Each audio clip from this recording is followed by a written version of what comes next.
திருடனாய் பார்த்து திருந்தாவிட்டால் திருட்டை ஒழிக்க முடியாது.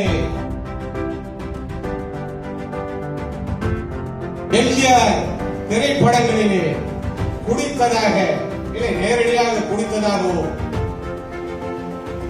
சாட்சிகள் இல்லை.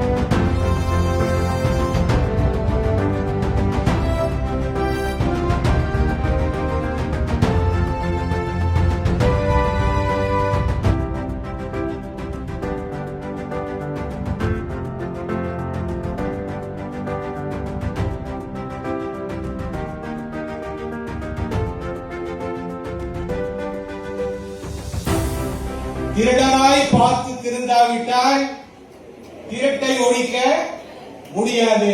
போதையால் தடுமாறுபவர்கள் தன்னைத்தானே திருத்திக் கொள்ளாவிட்டால் வாய்ப்பு இல்லை. டாஸ்மாக் கடை திறந்து வைத்துவிட்டு குடிக்க கூடாது என்று சொல்கிறீர்களே ஐயா என்று கேட்பீர்கள். ஒரு அருமையான கேள்வி நிறைய இடத்தில் கேட்கிறார்கள். அந்த டாஸ்மாக் கடையிலே மிக அழகாக குடி பழக்கம் குடியை கெடுக்கும், குடிப்பழக்கம் உடல் நலத்தை கெடுக்கும் என்று விளம்பரப்படுத்தி விட்டுத்தான் இருக்கிறார்கள். இதை நீங்கள் நன்றாக புரிந்து கொள்ள வேண்டும். இந்த டாஸ்மாக் கடை இல்லாவிட்டால் இவர்கள் குடிப்பதை நிறுத்தி விடுவார்களா? இது ஒரு பெரிய பட்டிமன்றம் வைத்து நாம் பேசலாம். நிறுத்த மாட்டார்கள். குடிப்பழக்கம் உள்ளவர்கள் தன்னை தானே திருத்திக் கொள்ளாவிட்டார்